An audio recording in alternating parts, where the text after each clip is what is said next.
Hello students, so in our last class we have discussed exercise 15.2 of the chapter statistics. As you know, due to the ongoing situation, 30% of the syllabus has been reduced and hence we will skip the last part of this chapter statistics that will not be required for your exam. Okay, so today we are going to start a new chapter, Permutations and Combinations, and this chapter will be a revision for April and June batch students and will be a new one for the July batch. So students, here I have written a definition, and before going through this we will at first try to understand why do we need permutation and combination and where it is applicable. Okay, so for that we will take an example which we face in our daily life. So you all are familiar with keeping passwords in your mobile phones in order to keep your documents safe, right?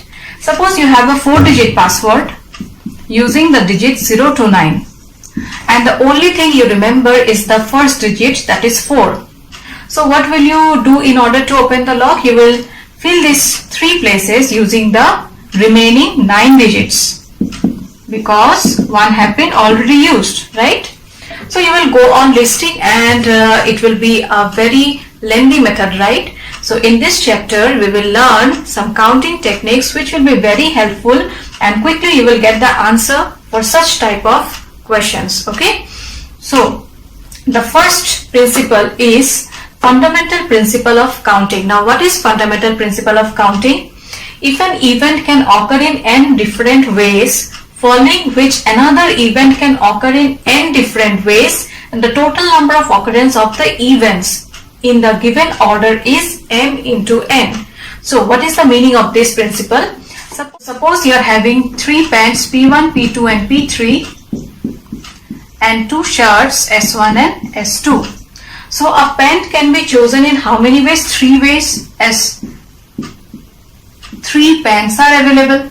Similarly, a shirt can be chosen in 2 ways since 2 shirts are available, right? And hence total pairs are equals to how much? 3 into 2, which is equals to 6.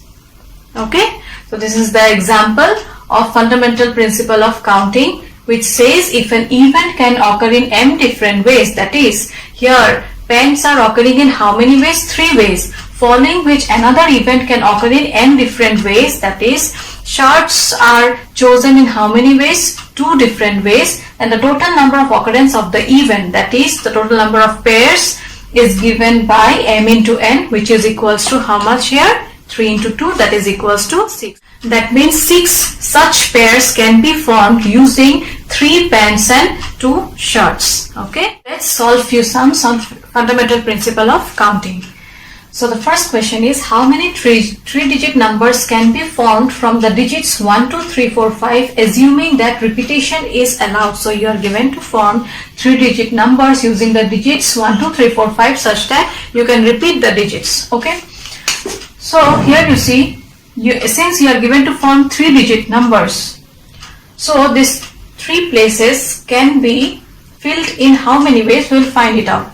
So since repetition is allowed, total how many digits are there? 5 digits. So ones place, this is the ones place which can be filled up in 5 ways. Ones place can be filled up in 5 ways here. Tens place can be filled up in 5 ways. Why 5 ways? Because repetition is allowed. If the digit 5 is written once, then the digit 5 can be written in tens place also and also in hundreds place, and hence hundreds place is also filled up in how many ways? 5 ways. And hence by FPC, total number of ways equals to 5 into 5 into 5, which is equals to 125. Okay, I think so it's clear, all of you. Next is repetition is not allowed. You are given to form 3-digit number such that repetition is not allowed. So again, you are given to form 3-digit number here. So ones place can be filled up in 5 ways since there are 5 digits here. Tens place can be filled up in 4 ways. Why 4 ways? Because since repetition is not allowed, if you write the digit 5 in ones place, then the same digit cannot be written in tens place also and hundreds place also, and hence you are left with only 4 digits, so 4 ways. And hundreds place can be filled up in how many ways? 3 ways, because 2 digits have been already written in ones and tens place, and hence by FPC Total number of ways equals to 3 into 4 into 5, which is equals to 60. 60 ways. Okay, so while writing the solution for this question, you will not directly write 5 into 5 into 5 equals to 125. Okay, instead you will explain it write it as, since 3-digit numbers are to be formed where repetition is allowed, therefore ones place can be filled up in 5 ways, tens place can be filled up in 5 ways, and hundreds place is also filled up in 5 ways.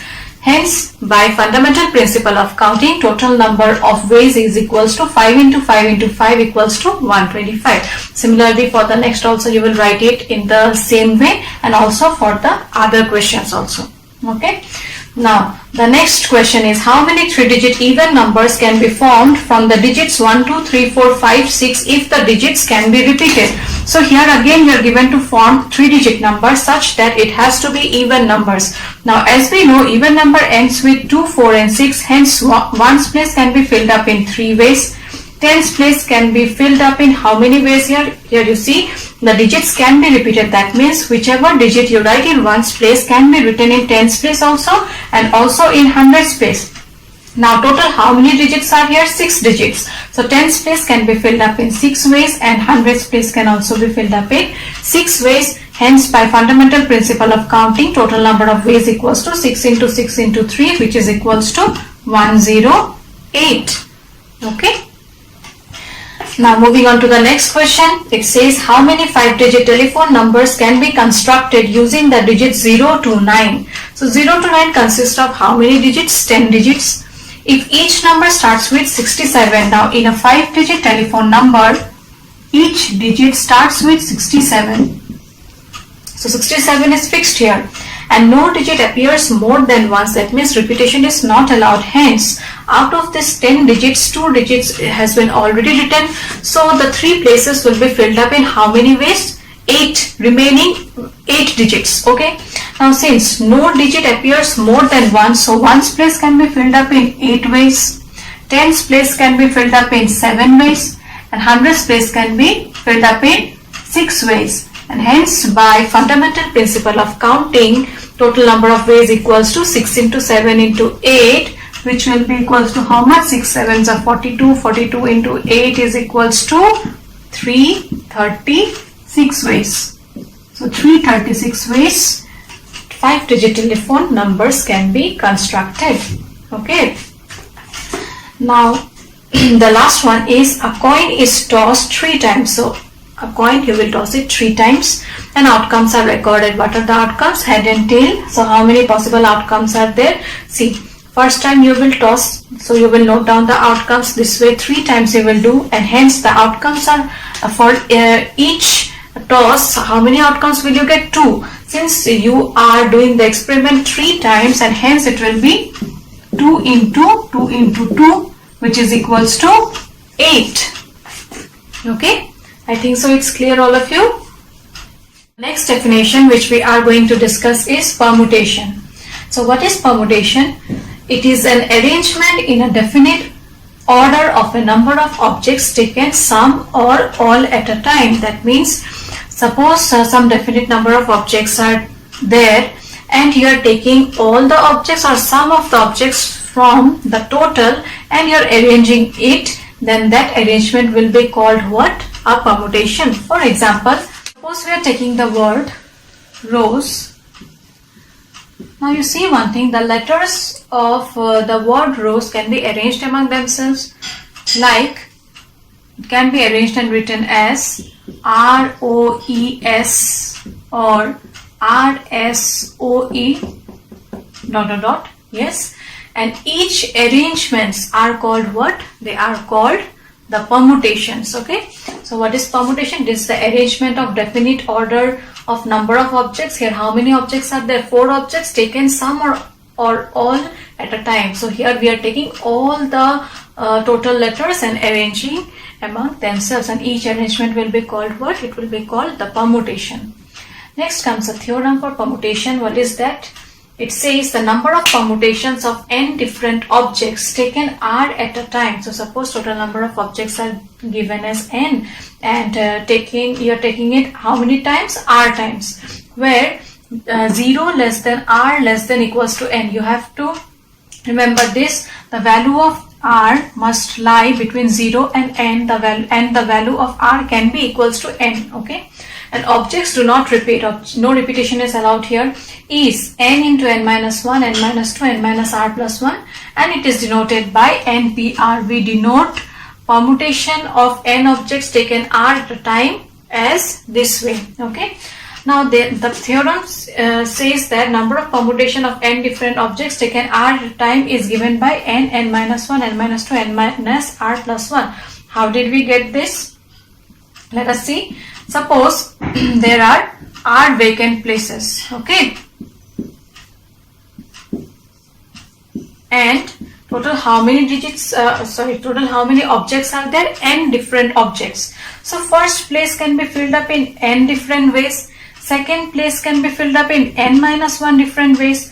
Third can be filled up in n minus 2 different ways, and so on.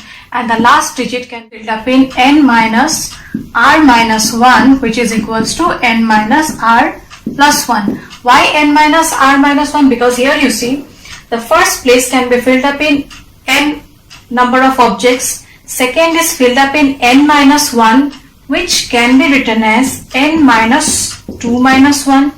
Next, third place that can be filled up in n minus 2, which can be written as n minus 3 minus 1, and hence the rth place can be filled up in how many ways? N minus r minus 1, which is equals to n minus r plus 1. The last one is a notation which is called factorial notation. This will be frequently applied when we will start solving the sums on permutation and combination. Okay, so the notation is n factorial. This is called n factorial, which represents product of first n natural numbers. So first n natural numbers are 1, 2, 3, dot dot dot, n minus 1, n, and the product of this is equals to n factorial. We write in reverse order. N factorial is equals to n minus 1, n minus 2, dot dot dot, 3, 2, 1. For example, suppose you are given to find 2 factorial. So 2 factorial will be equals to, put n equals to 2 here, you'll get 2. Put n equals to 2 here also, you'll get 2 minus 1, that is equals to 1. So value of 2 factorial will be equals to 2. So this way we find out the factorial of any natural number. Okay, so let's solve few sums on factorial notation. So the first question is at 8 factorial. So 8 factorial is equals to how much? 8 into, we write it as 8 into 7 into 6 into 5 into 4 into 3 into 2 into 1. So you simplify it.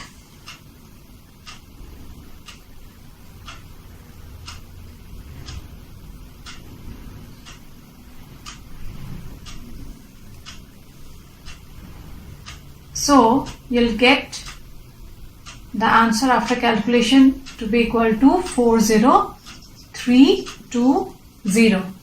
Okay.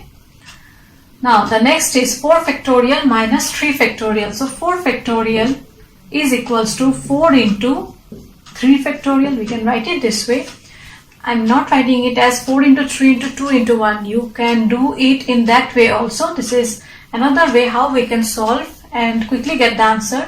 So 4 factorial can be written as 4 into 3 factorial minus 3 factorial. Okay, why I have written till 3 factorial here? Because 3 factorial is already present, so we can take common 3 factorial. Hence our calculation will be easier. So 3 factorial, after taking common, you will get 4 minus 1. Now 3 factorial means what? That is equals to 3 into 2. And 4 minus 1 is also equals to 3. So 3 3s are 9, 9 2s are 18. So the answer for 4 factorial minus 3 factorial is equals to 18. You can also do it by simply writing 4 factorial as 4 into 3 into 2, 3 factorial as 3 into 2 into 1, multiply and then subtract it. You'll get the same answer itself. Okay. Now the next question is 4 factorial plus 3 factorial equals to 7 factorial? So let us find whether they are equal or not. So left hand side is equals to 4 factorial plus 3 factorial.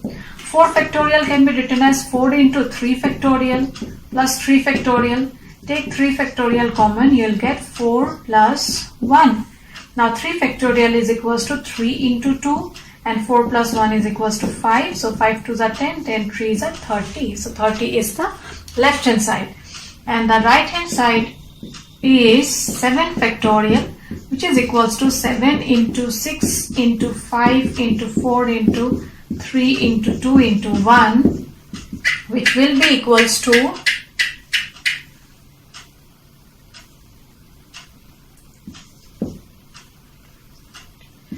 5040. So is 4 factorial plus 3 factorial equals to 7 factorial here? No. Hence left hand side not equals to right hand side, and the answer is no, they are not equal. Now the next question is 8 factorial divided by 6 factorial into 2 factorial. Here again, how will you solve it? You see, you write it as 8 into 7 into 6 factorials. Up to this only you will write it. Why? Then this 6 factorial will get cancelled with 6 factorial, and hence our calculation will be easier then. Divided by 6 factorial into 2 factorial is equals to 2 into 1.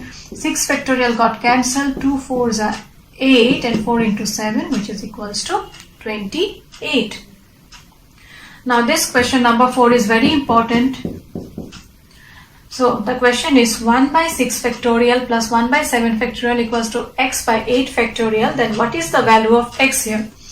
So we'll write it as 1 by 6 factorial plus 7 factorial can be written as 7 into 6 factorial, and 8 factorial can be written as 8 into 7 into 6 factorial. Why we are adding up to 6 factorial? So that we can take common and cancel it. So take 1 by 6 factorial common, you will get 1 plus 1 by 7 is equals to x by 8 into 7, that is equals to 56 into 6 factorial. Now you see 6 factorial got cancelled. Take LCM, you will get 8 by 7, which is equals to x by 56. 7 8s are 56, and hence x is equals to how much? 64. And the last question is evaluate n factorial by n minus r factorial, where value of n and r are given. Just you substitute it. So you'll get 6 factorial divided by 6 minus 2 factorial, which is equals to 6 factorial by 4 factorial, which is 6 into 5 into 4 factorial divided by 4 factorial. This got cancelled, and hence the answer is 30. So I think so it's clear now how to find factorial of any natural number, and also the fundamental principle of counting and basic concept of permutation. You have got it. So you practice it once, whichever questions we have done it today, and then let me know, okay, if you have any doubt. So I end my class today. Thank you. Take care.